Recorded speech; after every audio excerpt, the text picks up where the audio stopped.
నిజామాబాద్ జిల్లా ఇందల్వాయిలో కలకలం రేపిన auto driver హత్య కేసును ఛేదించారు పోలీసులు. ఆటో కోసం స్నేహితుడిని హత్య చేసినట్లు తేల్చారు. హత్య చేసిన తర్వాత మృతదేహాన్ని కాల్చేశాడు పాత నేరస్తుడు సతీష్ గౌడ్.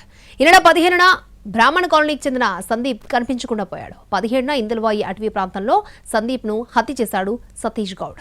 నాగారానికి చెందిన సతీష్ గౌడ్ ను అరెస్ట్ చేశారు పోలీసులు. నిందితుడి నుంచి ఆటో సెల్ ఫోన్ ని స్వాధీనం చేసుకున్నారు. సందీప్ హత్య కేసులో మరికొంతమంది హస్తం ఉందని అనుమానిస్తున్నారు. తమ కుటుంబానికి న్యాయం చేయాలంటూ కోరుతున్నారు బాధితులు.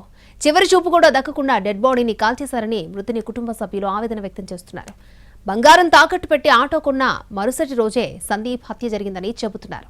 కేసును మరింత సమగ్రంగా విచారణ చేయాలని డిమాండ్ చేస్తున్నారు.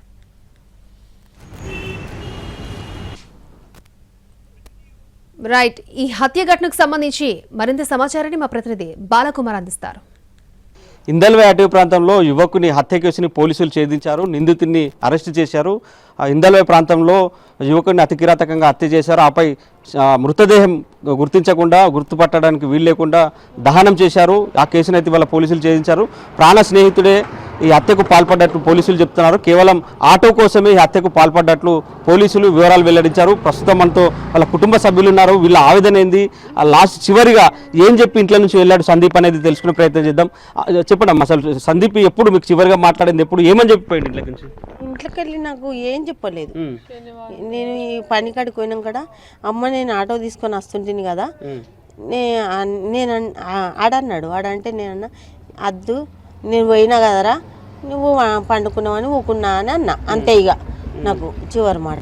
మీకు అసలు ఎట్లా తెలిసింది మరి ఇప్పుడు సందీప్ని అంత కిరాతకంగా హత్య చేసిన ఎవరు చెప్పారు? కంప్లైంట్ ఇచ్చినాము.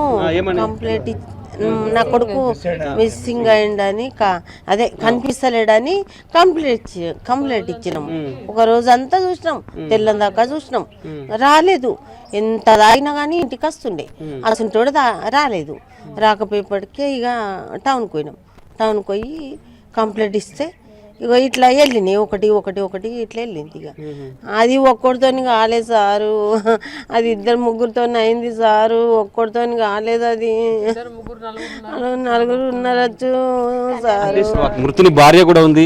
ఏం చెప్పి వెళ్ళిండి అమ్మ మీకు చివరిగా మీతో మాట్లాడిన విషయం ఏంది? ఏం చెప్పి ఇంట్లోకి వెళ్ళింది? ఫోన్ సౌండ్ వస్తుందని నేను లేస్తే మమ్మీ నేను ఆటో నడిపించుకొని వస్తాను, నిన్ను దించేయడానికి వస్తా అని పోయిండు సార్. నేను దించేయడానికి వస్తా, మళ్ళీ ఆదివారం రోజు మనం మా అక్క బిడ్డ ఉంటుంది లోకేశ్వరంలా, రేపు దాన్ని కలిసేసి వద్దామని చెప్పేసి పోయిండు.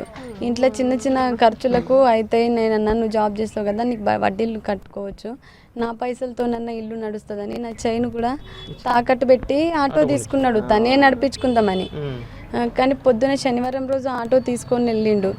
మరి అక్కడి నుంచి ఏమైందో నాకు తెలియదు. నేను 5 గంటలకు ఫోన్ చేస్తే 2-3 సార్లు రింగ్ అయింది, తర్వాత స్విచ్ ఆఫ్ అయింది సార్.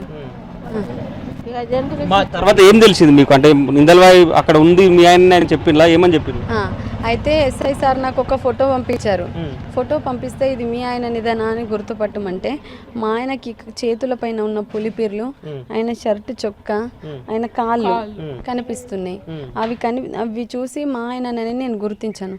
కానీ ఎవరైనా అట్లా చంపేసి వెళ్ళిపోదాం, నా సాక్ష్యాలు దొరకకుండా చేద్దాం అన్నప్పుడు మొత్తమే కాల పెడతారు, కానీ సగం సగం కాల పెట్టి ఎందుకు ఇట్స పెడతారు అని నా అనుమానం. మళ్ళీ ఆ ఆటో కూడా ఆయన తీసుకుపోయి అదే రోజు హైదరాబాద్లో నడిపించుకున్నాడంట. ఆ ఆటోలో ఉన్న రక్తం మరకలు ఉన్నాయి ఆటోలో.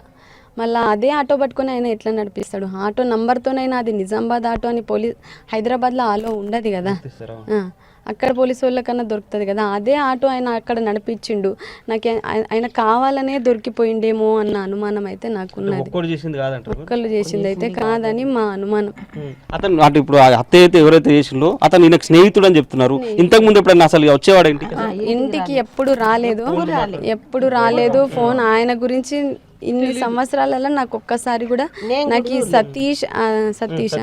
సతీష్ అనే ఫ్రెండ్ ఉన్నాడని కూడా నాకు ఎప్పుడు చెప్పలేదు. కానీ బయట తెలిసింది ఏంటంటే వాళ్ళు ఫ్రెండ్స్ ఏనంట. ఇంతకు ముందు కలిసి చదువుకున్నారా ఏం చేశారో నాకు తెలియదు. మేము ప్రేమించుకొని పెళ్లి చేసుకున్నాం సారు, 2 నెలల నుంచి ప్రేమించుకొని పెళ్లి చేసుకున్నాం సారు. కెమెరామెన్ రవిచరణ్ తో బాలకుమార్, NTV, నిజామాబాద్.